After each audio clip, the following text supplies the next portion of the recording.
નમસ્કાર, આપ જોઈ રહ્યા છો નેશન પ્લસ ન્યૂઝ. હું છું આપની સાથે હેતુલ ભગત.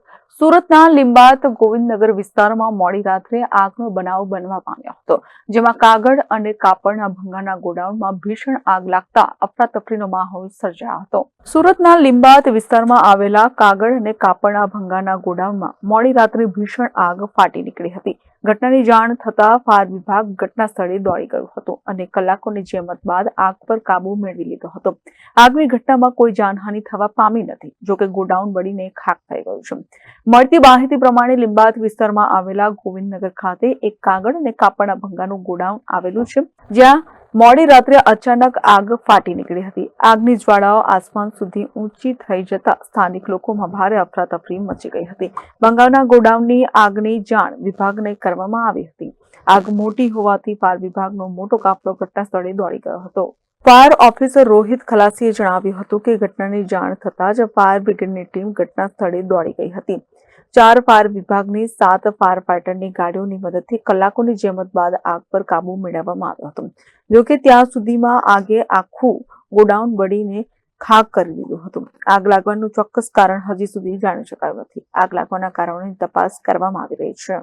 આગની જ્વાળાઓને પગલે સ્થાનિક લોકોમાં પણ અફરાતફરીનો માહોલ સર્જાઈ ગયો હતો. ફાયર વિભાગ દ્વારા પહેલા આગને પ્રસરવાથી રોકવામાં આવી હતી. આજુબાજુમાં પણ ખાતાઓ અને ગોડાઉન આવેલા છે, જેને પહેલા બચાવી લેવામાં આવ્યા હતા.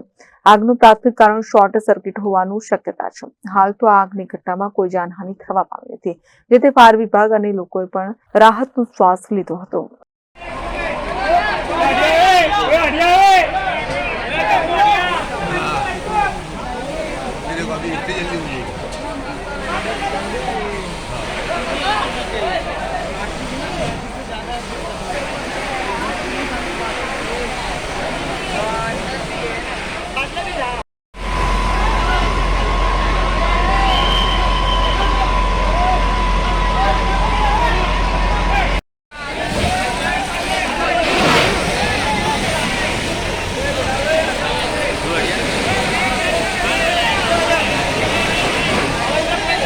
લીંબાયત ગોવિંદનગર ખાતે ઇન્ડસ્ટ્રીયલ એરિયામાં ભંગારનું ગોડાઉન છે રદ્દીનું, એમાં ફાયર થયેલું હતું.